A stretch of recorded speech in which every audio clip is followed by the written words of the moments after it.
नमस्कार, म सन्तोष सुब्रेती। यहाँहरु समक्ष मैले फाइनान्स सब्जेक्टको कस्ट अफ क्यापिटल च्याप्टरको कन्सेप्ट, फर्मुला र दुईवटा ट्यु सोलुसन, दुईवटा फाइनल एक्जाममा ट्युले सोधेको दुईवटा क्वेसनको सोलुसन लिएर उपस्थित भएको छु।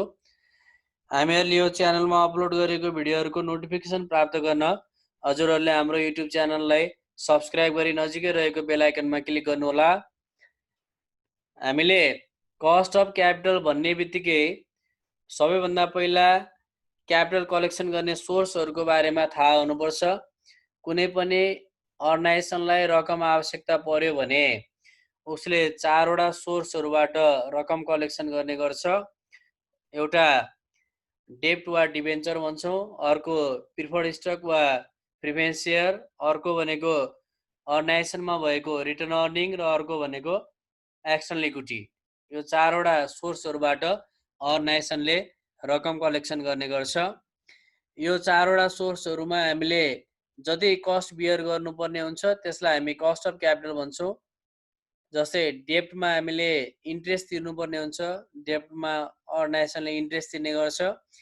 प्रिफर्ड स्टकमा अर्गनाइजेसनले प्रिफरेन्स डिभिडेन्ड तिर्ने गर्छ भने इन्टरनल इक्विटी, एक्सटर्नल इक्विटीमा अर्गनाइजेसनले डिभिडेन्ड तिर्ने गर्छ।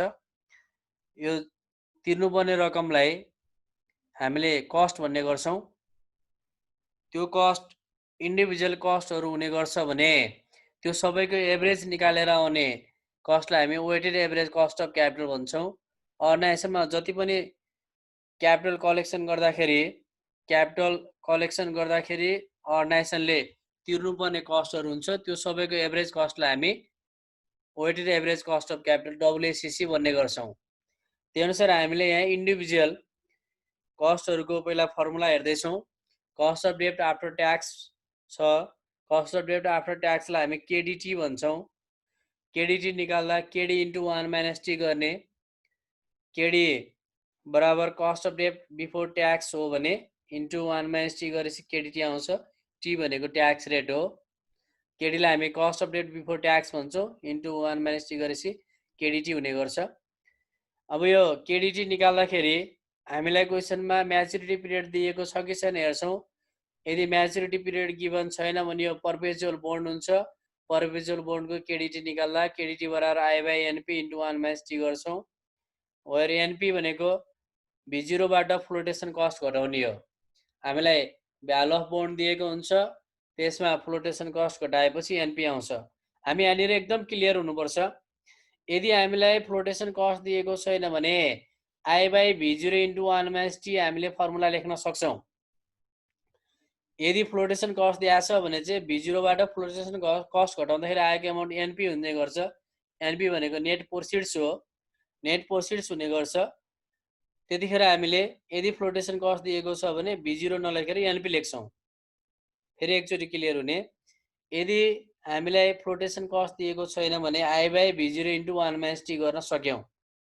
यदि फ्लोटेसन कस्ट दिएको छ भने चाहिँ B0बाट फ्लोटेसन कस्ट घटाएपछि नेट प्रोसिड्स NP आउँछ। त्यसो केसमा चाहिँ हामी I/NP इन्टु 1 - T गर्ने गर्छौँ। एकदम क्लियर हुने, हामीले जति पनि NP लेखेको छौँ त्यसमा यदि क्वेसनमा फ्लोटेसन कस्ट दिएको छैन भने B0 भनेर राख्न पाइन्छ। NP को ठाउँमा B0। यदि फ्लोटेसन दिएको छ भने चाहिँ हामीले NP नै लेख्नुपर्ने हुन्छ। B0बाट फ्लोटेसन घटाएपछि NP आउँछ। फ्लोटेसन कस्ट भनेको ब्रोकेज कस्ट हो, एजेन्ट चार्ज हो, यो एजेन्टलाई दिने कमिसन हो।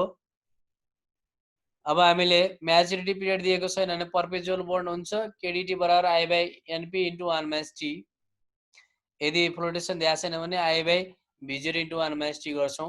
त्यसै गरेर यदि म्याच्युरिटी पिरियड दिएको छ भने त्यसलाई हामी रिडिमेबल बोन्ड भन्छौँ। If maturity period is given for redeemable bond भयो। रिडिमेबल बोन्डको KDT निकाल्दाखेरि I + M - NP/N divide M + 2NP/3 into 1 - T।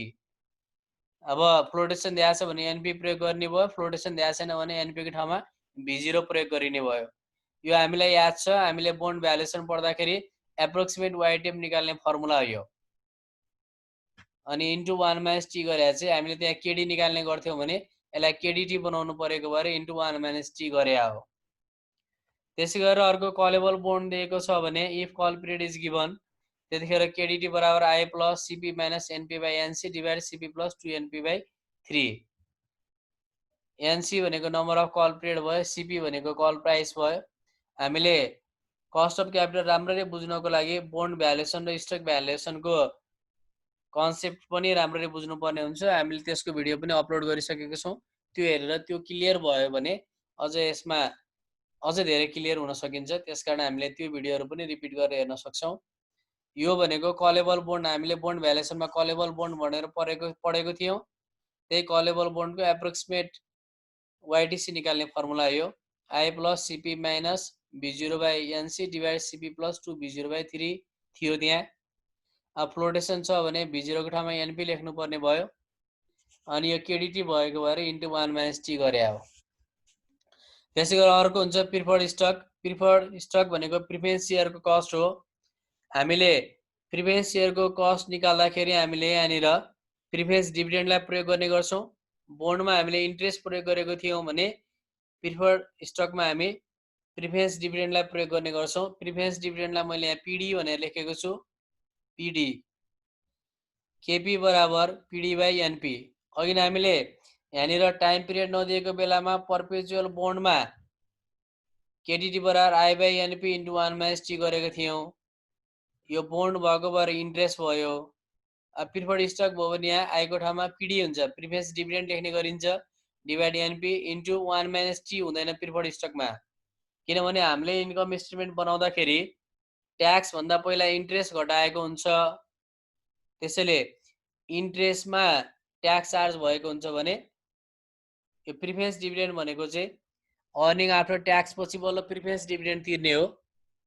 त्यसैले ट्याक्स काटिसकेपछि बल्ल प्रिफरेन्स डिभिडेन्ड पेमेन्ट गर्ने भएको कारणले प्रिफरेन्स प्रिफर्ड स्टकको कस्ट निकाल्दाखेरि चाहिँ इन्टु 1 माइनस टी गर्नु पर्दैन। मात्र केपी बराबर यदि म्याचुरिटी पिरियड दिएको छैन भने पर्पेचुअल प्रिफर्ड स्टक हो भने केपी बराबर पिडी बाई एनपी यति मात्र गर्ने। और केपी बराबर डिपिएस बाई एमपिएस भनेको छ। यो डिपिएस भनेको प्रिफरेन्स डिभिडेन्ड भनेको र एमपिएस भनेको मार्केट प्राइस पर सेयर हो। यसलाई हामी P0 पनि भन्न सक्छौँ। फ्लोटेसन दिएको छ भने चाहिँ एनपी लेख्नुपर्ने हुन्छ, फ्लोटेसन छैन भने चाहिँ डिपिएस बाई P0 अर्थात् एमपिएस लेख्न सक्छौँ। अब एकदम क्लियर हुने, यदि हामीलाई म्याचुरिटी पिरियड दिएको छैन भने केपी बराबर पिडी बाई एनपी, अनि फ्लोटेसन भएन भने एनपी को ठाउँमा के लेख्न पाइयो त P0 लेख्न पाइयो है। स्टकमा P0 लेख्ने, बोन्डमा हामी V0 लेख्छौँ। त्यस पछाडि वेयर एनपी भनेको के त P0 माइनस फ्लोटेसन कस्ट हो। अब म्याचुरिटी पिरियड गिभन छ भने रिडिमेबल प्रिफर्ड स्टक भयो। यसको लागि केपी बराबर PD plus M minus NP by N divide M plus 2 NP by 3। अब फ्लोटेसन छैन भने हामीले एनपी को ठाउँमा P0 लेख्न पायौँ, PD plus M minus P0 by N divide M plus 2 P0 by 3 भन्न पायौँ। फ्लोटेसन छैन भने, फ्लोटेसन छ भने चाहिँ एनपी लेख्नुपर्ने हुन्छ। त्यसै गरेर अर्को छ हाम्रो if call period is given. Call period दिएको छ भने कलेबल प्रिफर्ड स्टक भयो, केपी बराबर PD plus CP minus NP by NC divide CP plus 2 NP by 3। अब हाम्रो अर्को छ कस्ट अफ इक्विटी। इक्विटी हामीसँग दुई प्रकारको हुन्छ, हामीले यहाँनिर एकदम याद गर्नुपर्छ। इक्विटी हाम्रो दुई प्रकारको हुन्छ, एउटा इन्टरनल इक्विटी, अर्को एक्सटर्नल इक्विटी। इन्टरनल इक्विटी भनेको अर्गनाइजेसन भित्रै भएको रिटर्न अर्निङको रकम हो। एक्सटर्नल इक्विटी भनेको अर्गनाइजेसनले बाहिर सर्वसाधारणलाई सेयर इस्यु गरेर त्यहाँबाट कलेक्सन गरेको रकम हो। त्यसैले इन्टरनल इक्विटी र एक्सटर्नल इक्विटीमा फरक भनेको फ्लोटेसन कस्टको हो। इन्टरनल इक्विटी अर्गनाइजेसन भित्रै भएको रकम प्रयोग गर्ने भएको कारणले, अर्गनाइजेसन भएको रिटर्न अर्निङ प्रयोग गर्ने भएको कारणले त्यसमा फ्लोटेसन लाग्दैन, इन्टरनल इक्विटीमा फ्लोटेसन लाग्दैन। तर एक्सटर्नल इक्विटी हामीले बाहिर सर्वसाधारणलाई सेयर इस्यु गर्दाखेरि हामीले डाइरेक्ट हाम्रो कम्पनीबाट सेयर इस्यु गर्न सक्दैनौँ। हामीले बिचमा ब्रोकर राख्नुपर्छ, इन्टरमिडिएट ग्रुपमा ब्रोकर राख्नुपर्छ र ब्रोकरलाई दिने कस्टलाई हामी फ्लोटेसन कस्ट भन्छौँ। त्यसैले एक्सटर्नल इक्विटीमा फ्लोटेसन कस्टको प्रयोग हुन्छ भने इन्टरनल इक्विटीमा फ्लोटेसन कस्टको प्रयोग हुँदैन। अब हामीले यहाँनिर सुरुमा मोडल हेर्छौँ, डिभिडेन्डको model. For constant growth model, if dividend growth rate is constant, constant growth model हो भने डिभिडेन्ड ग्रोथ रेट कन्स्टेन्ट हुन्छ। कन्स्टेन्ट ग्रोथ रेटको फर्मुला भनेको d1/p0 + g हो। केएस बराबर d1/p0 + g। अब यदि एक्सटर्नल इक्विटी हो भने फ्लोटेसन लाग्यो, फ्लोटेसन लाग्ने भन्ने बित्तिकै p0 लेख्न पाइएन, p0 को ठाउँमा np प्रयोग गर्नुपर्ने भयो। त्यसैले d1/np + g। np भनेको नेट प्रोसिड्स, यो भनेको p0 - फ्लोटेसन कस्ट हो। p0 बाट फ्लोटेसन कस्ट घटायो भने नेट प्रोसिड्स np आउँछ। इन्टरनल इक्विटीमा फ्लोटेसन लागेन, त्यही भएर d1/p0 + g भयो। एक्सटर्नल इक्विटीमा फ्लोटेसन लाग्यो, त्यही भएर d1/np + g भयो। यो कन्स्टेन्ट ग्रोथ मोडल छ भने यसरी गर्ने। त्यसै गरी अर्को हुन्छ जिरो ग्रोथ मोडल।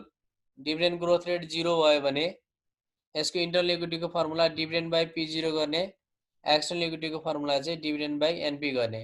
यहाँनिर ग्रोथ रेट 0 हुन्छ, त्यसकारण डिभिडेन्डको एमाउन्ट वर्षैपछि एउटै हुन्छ। 2 रुपियाँ थियो भने सधैँ 2 रुपियाँ, लास्ट इयर 2 रुपियाँ, अहिले पनि 2 रुपियाँ, नेक्स्ट इयर 2 रुपियाँ, सधैँ 2 रुपियाँ भने त्यहाँनिर ग्रोथ भएको देखिँदैन। त्यो 2 रुपियाँलाई हामी डिभिडेन्ड भन्छौँ। यसलाई p0 ले भाग गर्ने। यदि एक्सटर्नल इक्विटी भने फ्लोटेसन लागेको हुन्छ, डिभिडेन्ड/नेट प्रोसिड्स गर्ने। अब अर्को छ क्यापिटल एसेट्स प्राइसिङ मोडल, जसलाई हामी CAPM भन्छौँ। क्यापिटल एसेट्स प्राइसिङ मोडल अनुसार पनि हामीले केएस निकाल्न सक्छौँ। यसको RF + RM - RF * बीटा जे हुन्छ। RF भनेको risk free rate of return, RM भनेको रिटर्न अफ मार्केट हो, मार्केट रिटर्न भन्छौँ, र बीटा जे भनेको बीटा अफ स्टक जे। एकदम क्लियर हुने। RF भनेको risk free rate of return plus RM भनेको रिटर्न अफ मार्केट, त्यसरी बीटा जे भनेको बीटा अफ स्टक जे।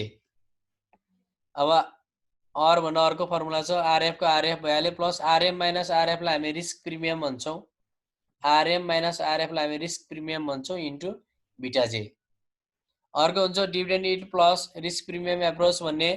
यसमा डिभिडेन्ड यील्ड र रिस्क प्रिमियम जोड्नुपर्ने हुन्छ। डिभिडेन्ड यील्ड हामीले स्टक भ्यालुएसनमा पढाएका छौँ। डिभिडेन्ड यील्ड भनेको d1/p0 हो, त्यो फर्मुला हामीलाई याद छँदैछ। यो रिस्क प्रिमियम क्वेसनमा ध्यान छ, डिभिडेन्ड यील्ड र रिस्क प्रिमियम जोडेपछि केएस आउँछ। अर्को छ weighted average cost of capital. मैले अघि नै भनेको थिएँ, हामीसँग भएको सबै जुन जुन सोर्सहरू प्रयोग गरेको छौँ, त्यो सबै सोर्सहरूको एभरेज कस्टलाई हामी ओभरअल कस्ट अफ क्यापिटल वा weighted average cost of capital भन्छौँ। हामीले यहाँनिर माथि 4 वटा सोर्सहरू देखेको छौँ। डेब्ट देखेको छौँ, प्रिफर्ड स्टक देखेको छौँ, इन्टरनल इक्विटी देखेको छौँ, एक्सटर्नल इक्विटी देखेको छौँ। Internal equity, external equity, preferred stock र डेब्ट सबैको एभरेज कस्ट यहाँ WACC भनेर हामीले लेखेको छौँ। त्यसैले WACC बराबर WD * KDT। WD भनेको वेट अफ डेब्ट इन्टु KDT भनेको कस्ट अफ डेब्ट आफ्टर ट्याक्स, प्लस WP भनेको weight of preferred stock into KP भनेको cost of preferred stock, plus WS भनेको weight of internal equity into KS भनेको cost of internal equity, plus WE भनेको weight of external equity into KE भनेको cost of external equity. अब हामीसँग जस्तै यसमध्ये कुनै दुईटा सोर्स मात्र छ, मानौ डेब्ट र इन्टरनल इक्विटी मात्र छ भने WD * KDT plus WS * KS मात्र भयो। हामीसँग जुन जुन सोर्स छ त्यही सोर्सहरू मात्र यो WACC निकाल्दा प्रयोग गर्ने हो। अब जस्तै डेब्ट र प्रिफर्ड स्टक मात्र छ भने WD * KDT plus WP * KP मात्र गरे भयो। अब यो WD भनेको वेट हो, वेट अफ डेब्ट, weight of preferred stock, weight of internal equity, weight of external equity, यो छ। अब हामीले KDT, KP, KS, KE को फर्मुला जानिसक्यौँ। वेटको कुरा गरौँ। यो वेट भनेको चाहिँ जस्तै डेब्टको भाग कति छ त भनेको, अब डेब्टको भाग निकाल्न डेब्टको एमाउन्टलाई टोटल क्यापिटलले भाग गर्न पर्यो। त्यही अनुसार फर्मुला यस्तो हुन्छ, वेट अफ डेब्ट, WD भनेको वेट अफ डेब्ट, एमाउन्ट अफ डेब्ट बाई टोटल क्यापिटल। WP भनेको weight of preferred stock, amount of preferred stock by total capital. WS भनेको weight of internal equity, amount of return earning by total capital, र अर्को WE भनेको weight of external equity, amount of new stock by total capital. यसरी weight आउँछ। हामीले weight र त्यसको cost multiple गर्ने र त्यसलाई जोड्ने, त्यसलाई हामी WACC भन्छौँ। हामीले यसलाई टेबलबाट पनि गर्न सक्छौँ, तर टेबल भन्दा फर्मुला सजिलो हुन्छ, हामी यही मेथडमा जान्छौँ, यसरी नै गर्छौँ। टेबल भए पनि फर्मुला भए पनि गर्ने तरिका एउटै हो। हामीले यसरी गर्दाखेरि सजिलो हुन्छ, त्यसैले यही पोलिसीमा जान्छौँ हामी। अर्को हामीसँग 2076 क्वेसन छ। क्वेसन ध्यान दिएर हेरौँ। Narayani textile company's expected dividend per share is ₹30। यहाँनिर एक्सपेक्टेड डिभिडेन्ड दियो। एक्सपेक्टेड डिभिडेन्ड भनेको D1 30 दियो। And it is expected to grow at a constant rate of 5%। ल ग्रोथ रेट के दियो त? कन्स्टेन्ट दियो। कन्स्टेन्ट ग्रोथ रेट हुन्छ 5% हुन्छ भन्यो। Current price per share is ₹300। Current price भनेको P0 300 दियो। It's before tax cost of debt is 10%। Before tax cost of debt भनेको केडी 10% दियो। And it's marginal tax rate is 40%। Tax rate चाहिँ 40% रहेछ। The stock sells at book value भन्यो। Stock बुक भ्यालुमा sales गरेको रहेछ। अब एकदम हामीले यहाँनिर के क्लियर हुनु पर्यो भने हामीलाई सबभन्दा पहिला D1 दियो 30। त्यस पछाडि ग्रोथ रेट दियो कन्स्टेन्टमा 5%। त्यसपछि करेन्ट प्राइस पर सेयर दियो ₹300। यहाँनिर काहीँ पनि फ्लोटेसन कस्टको कुरा गरेको छैन। यो मोडल चाहिँ के रहेछ त? कन्स्टेन्ट ग्रोथ मोडल रहेछ।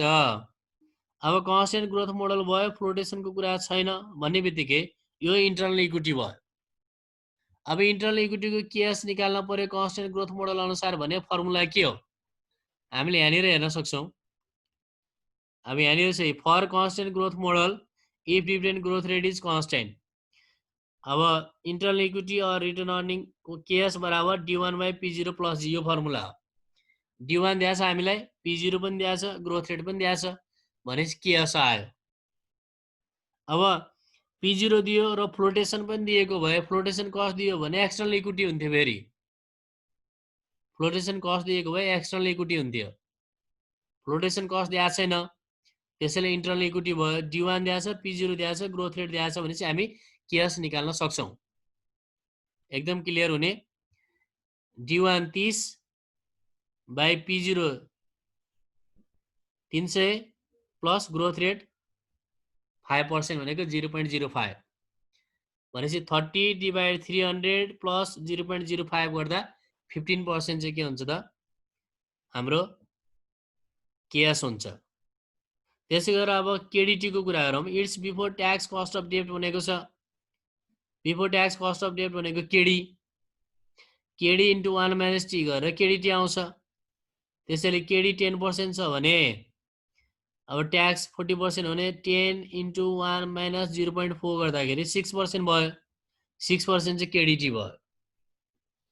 केएस पनि भयो, केडिटी पनि भयो। त्यसपछि हामीलाई यो जुन चाहिँ ब्यालेन्स सिट दिएको छ, ब्यालेन्स सिटमा एसेट्स र लायबिलिटिजहरू छ। हामीलाई एसेट्सको कुनै पनि हेडिङहरू चाहिँदैन। एकदम क्लियर हुने। यो एसेट्सको केही पनि चाहिँदैन। लायबिलिटिजमा मात्र हाम्रो कुन कुन सोर्सहरू प्रयोग भएको छ भनेर जान्नुपर्छ। लायबिलिटीमा हामीले देखिरहेको छ एउटा लङ टर्म डेब्ट छ, अर्को इक्विटी छ। डेब्ट र इक्विटी प्रयोग भएको रहेछ। अब डेब्टमा हामीले 4 लाख देखिरहेको छौँ, इक्विटीमा हामीले 6 लाख देखिरहेको छौँ। अब इक्विटी पनि कुन इक्विटी रहेछ त भन्दा इन्टरनल इक्विटी मात्र रहेछ, किनभने यहाँनिर इक्विटी सेयरको कुरा गरेको छ, फ्लोटेसनको कुरा गरेको छैन। त्यसैले इन्टरनल इक्विटी भयो। फ्लोटेसन दिएको भए त्यो सबै एक्सटर्नल इक्विटी हुन्थ्यो। अब हामीले एमा के सोधेको छ बुझ्नु पर्यो। Calculate the cost of each specific source of long term financing भनेको छ। अब प्रत्येकको कस्ट निकाल्न पर्यो। हामीसँग लायबिलिटी साइडमा हेर्दा दुईटा मात्र फन्ड छ, एउटा डेब्ट अर्को इक्विटी। भनेपछि डेब्टबाट केडिटी आउने हो, इक्विटीबाट इन्टरनल इक्विटी भएको कारणले केएस आउने हो। भनेपछि हामीले केडिटी र केएस निकाल्न पर्यो। अघि नै मैले भनिसकेको छु, केडिटी निकाल्दा केडी दिएको छ, केडी इन्टु 1 - T गर्ने केडिटी भयो। अनि केएस निकाल्दाखेरि D1/P0 प्लस G गर्ने हाम्रो केएस भयो। त्यसपछि बीमा सोधेको छ हामीलाई calculate the company's after tax weighted average cost of capital भनेको छ। कम्पनीको weighted average cost of capital निकाल्न पर्यो र briefly describe the usages of weighted average cost of capital भनेको छ। वेटेड एभरेज कस्ट अफ क्यापिटलको ब्रिफली डिस्क्राइब गर्नु पर्यो, यसको प्रयोग कहाँ हुन्छ भन्ने कुराको डिस्क्राइब गर्नु पर्यो। अब हामीले weighted average cost of capital निकाल्दा हामीसँग जम्मा दुईटा सोर्स छ, एउटा डेब्ट छ, अर्को इक्विटी छ। त्यसैले डेब्ट र इक्विटी मात्र छ भने हाम्रो फर्मुला यस्तो हुन्छ, डब्ल्युएससी बराबर डब्ल्युडी इन्टु केडिटी प्लस इक्विटी भनेको इन्टरनल मात्र हो, त्यसैले डब्ल्युएस इन्टु केएस, ए दुईटा मात्र, डब्ल्युडी इन्टु केडिटी प्लस डब्ल्युएस इन्टु केएस। त्यही अनुसार डब्ल्युडी इन्टु केडिटी प्लस डब्ल्युएस इन्टु केएस हो भने केडिटी र केएस हामीले निकालिसकेको छौँ। अब वेटको कुरा आयो, डब्ल्युडी भनेको वेट अफ डेब्ट, यो भनेको एमाउन्ट अफ डेब्ट बाई टोटल क्यापिटल हो। अर्को डब्ल्युएस भनेको वेट अफ इन्टरनल इक्विटी हो, यो भनेको amount of return earning by total capital हो। हाम्रो टोटल क्यापिटल कति त भन्दाखेरि लङ टर्म डेब्टको 4 लाख हो, इक्विटीको 6 लाख हो भने टोटल क्यापिटल भनेको 10 लाख हो। 6 लाख र 4 लाखले 10 लाख भयो। अब वेट अफ डेब्ट निकाल्न पर्यो भने यो एमाउन्ट अफ डेब्ट जति छ 4 लाख छ नि, यसलाई यो टोटल क्यापिटलले भाग गर्ने, 4 लाख बाई 10 लाख गर्दा 0.4 भयो वेट अफ डेब्ट। अब इक्विटीमा 6 लाख छ, amount of equity by total capital गर्ने हो भनेपछि इक्विटी 6 लाख छ, 6 लाख डिभाइड 10 लाख गर्दा 0.6 चाहिँ वेट अफ इक्विटी भयो। वेट अफ डेब्ट 0.4, वेट अफ इक्विटी 0.6। अनि वेट आयो, वेट र यो कस्ट मल्टिपल गरेपछि हाम्रो डब्ल्युएससी हुने गर्छ। अब त्यही अनुसार हामी हेरौँ, given expected dividend per share D1 दियो ₹30, ग्रोथ रेट जी बराबर 5% कन्स्टेन्ट दिएको छ, current price per share P0 बराबर ₹300 दिएको छ, cost of debt before tax KD बराबर 10% दिएको छ, ट्याक्स रेट 40% दिएको छ, एमाउन्ट अफ डेट 4 लाख थियो, एमाउन्ट अफ इक्विटी 6 लाख थियो भनेपछि वेट अफ डेब्ट निकाल्दा एमाउन्ट अफ डेब्टलाई टोटल क्यापिटलले भाग गर्ने हो। यो दुईटा क्यापिटल डेब्ट र इक्विटी जोड्दाखेरि 10 लाख हुन्छ, त्यसैले 4 लाखलाई 10 लाखले भाग गर्दा वेट अफ डेब्ट 0.4, एमाउन्ट अफ इक्विटी भनेको 6 लाखलाई 10 लाखले भाग गर्दा 0.6। अब कस्ट अफ इच सोर्स सोधेको छ, सुरुमा हामीले कस्ट अफ डेब्ट आफ्टर ट्याक्स निकाल्नु पर्यो केडिटी, यो भनेको केडी इन्टु 1 - टी हो, केडी हाम्रो 10% छ, इन्टु 1 - टी भनेको 0.4 गर्दाखेरि 6% आयो हाम्रो। त्यसै गरी इक्विटीमा D1 बाई P0 प्लस जी हो, D1 भनेको 30, P0 भनेको 300 प्लस 0.05 गर्दाखेरि हाम्रो 15% आयो कस्ट अफ इक्विटी। ए को एन्सर भयो। अब बीमा डब्ल्युएससी सोधेको छ, हामीले एकदम याद गर्ने एसेट साइडको केही पनि काम हुँदैन है। अब त्यसपछि बीमा डब्ल्युएससी सोधेको छ, डब्ल्युएससी भनेको डब्ल्युडी इन्टु केडिटी प्लस डब्ल्युएस इन्टु केएस। हामीसँग प्रिफर्ड स्टक नि छैन, एक्सटर्नल इक्विटी नि छैन, जब दुईटा सोर्स युज भएको छ, त्यसैले डब्ल्युडी इन्टु केडिटी प्लस डब्ल्युएस इन्टु केएस गर्ने।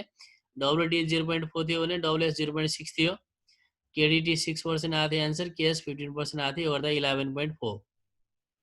यो केडिटी 6 र केएस 15 थियो, यो लगाएर राखेको यहाँ 6 र 15। वेट हाम्रो यो अगाडि के हो 0.4 र 0.6 हामीले निकालेर राखेका थियौँ, यो लगाएर राख्यौँ, मल्टिपल गर्दा टोटल गर्दा 11.4% आयो। अब यसको अर्को क्वेसन के थियो भने यो सीमा सोधेको हुनुपर्छ, briefly describe the usages of weighted average cost of capital भनेको छ। Weighted average cost of capital use कस्तो हुन्छ डिस्क्राइब गर्ने भनेको छ, यसलाई हामीले आफ्नै भाषामा लेख्न सक्छौँ। Weighted average cost of capital भनेको रिक्वायर रेट अफ रिटर्न हो। रिक्वायर रेट अफ रिटर्नको माध्यमबाट हामीले कुनै पनि प्रोजेक्टहरुमा लगानी गर्न हुन्छ कि हुँदैन भनेर डिसिजन गर्ने काम गर्छौं।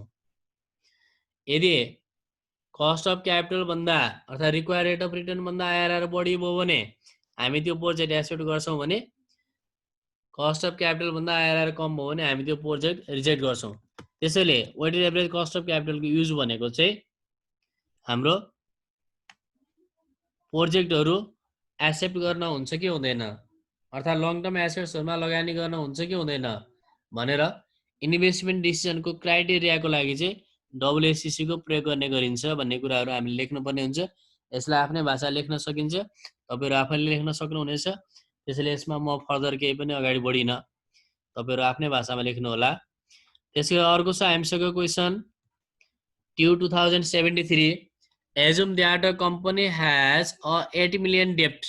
ल डेब्ट को अमाउन्ट चाहिँ 8 मिलियन रहेछ एन्ड 12 मिलियन इक्विटी, इक्विटी को अमाउन्ट 12 मिलियन रहेछ भनेपछि डेब्ट र इक्विटीबाट यो अर्गनाइजेसन बनेको रहेछ।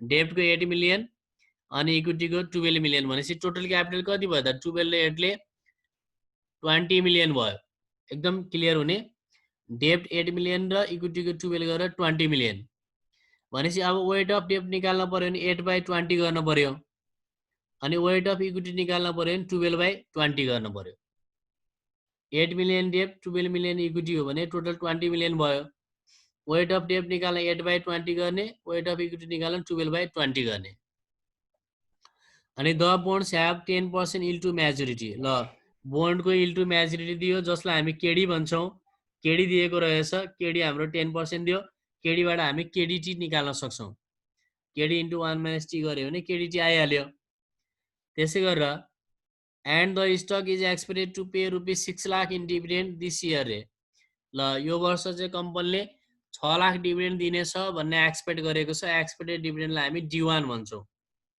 एक्सपेक्टेड डिभिडेन्ड D1 हो यो डिभिडेन्ड चाहिँ टोटलमा दियो है यहाँनिर पर सेयर भनेको छैन पर सेयर भनेको भए यो डिभिडेन्ड बाई P0 गर्थ्यौँ हामीले यदि कन्स्टेन्ट ग्रोथ मोडल हो भने D1/P0 + G हुन्थ्यो हाम्रो फर्मुला अब यो टोटलमा दिएपछि चाहिँ हामीले टोटल इक्विटीले भाग गर्नुपर्ने हुन्छ total amount of dividend by total equity plus G गर्नुपर्ने हुन्छ कन्स्टेन्ट ग्रोथ मोडलमा हेर्दै जाउँ and the stock is expected to pay ₹6 lakh in dividend this year भनेको छ 6 लाख एक्सपेक्टेड डिभिडेन्ड रहेछ एक्सपेक्टेड डिभिडेन्डलाई हामी D1 भन्छौँ The growth rate of dividend has been 7% and is expected to continue at the same rate rate.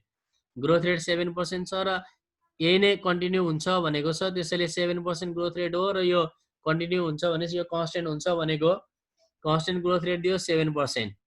त्यसपछि find the cost of capital if the corporate tax rate on income is 40% भन्यो cost of capital निकाल्न पर्यो cost of capital भन्नाले हामी WACC निकाल्छौँ हामीलाई component cost भनेको छैन त्यसैले कस्ट अफ क्यापिटल मात्र भनेकोले हामी WACC निकाल्छौँ कम्पोनेन्ट कस्ट भनेको भए केडीटी र केही निकाल्थ्यौँ तर कस्ट अफ क्यापिटल भनेपछि हामी WACC निकाल्छौँ अनि ट्याक्स रेट चाहिँ 40% दियो अब डेट अमाउन्ट 8 मिलियन दिएको थियो अमाउन्ट अफ इक्विटी 12 मिलियन दिएको थियो टोटल 8 र 12 ले 20 मिलियन भयो yield to म्याच्युरिटी भनेको केडी 10% दियो एक्सपेक्टेड डिभिडेन्ड D1 6 लाख दिएको छ टोटलमा ग्रोथ रेट G बराबर 7% कन्स्टेन्ट छ ट्याक्स रेट T बराबर 40% छ र कस्ट अफ क्यापिटल WACC बराबर वाट भन्यो अब हामीलाई यहाँनिर कन्स्टेन्ट ग्रोथ मोडल दियो कन्स्टेन्ट ग्रोथ मोडल दिए पछाडि हाम्रो कन्स्टेन्ट ग्रोथ मोडलको फर्मुला D1/P0 + G हो अहिले D1 टोटलमा दिएको छ त्यसैले D1 टोटलमा छ भने P0 पनि टोटलको राख्नुपर्छ भनेपछि P0 टोटल भनेको इक्विटीको भ्यालु टोटल हो त्यसैले 6 लाख डिभाइड 12 मिलियन गर्न पर्यो प्लस ग्रोथ रेट कति राख्नु पर्दा 7%. अब WACC मा हाम्रो दुईटा सोर्सहरु छ डेब्ट र इक्विटी त्यसैले हाम्रो फर्मुला यस्तो हुन्छ WD * KDT + WS * KS. WD भनेको वेट अफ डेब्ट हो हामीलाई डेब्टको अमाउन्ट 8 मिलियन दिएको छ र टोटल 20 मिलियन छ त्यसैले 8/20 गरे मैले इन्टु KDT प्लस WS भनेको हामीलाई अमाउन्ट अफ इक्विटी 12 मिलियन दिएको छ त्यसैले 12 बाइ अनि टोटल भनेको 20 हो 20 गरे इन्टु KS राख्ने हो अब यहाँ KDT 6 आयो KS 12 आयो हामीले वेयर भनेर लेखेका छौं KDT बराबर KD * 1 - T गर्ने हो KD हाम्रो यहाँ माथि छ yield to म्याच्युरिटी भनेर दिएको 10% र ट्याक्स रेट छ 40% त्यसैले 10 * 1 - 0.4 गर्दा 6% भयो यो 6% लगाएर माथि राख्यौं प्लस अब हाम्रो KS को कुरा छ KS भनेको total dividend by total equity plus G गर्ने हो यो D1/P0 + G हो तर डिभिडेन्ड टोटलमा दिएको भएर हामीले टोटल इक्विटीले नै भाग गर्नुपर्छ हामीलाई 6 लाख टोटल डिभिडेन्ड दिएको छ डिभाइड टोटल इक्विटी भनेको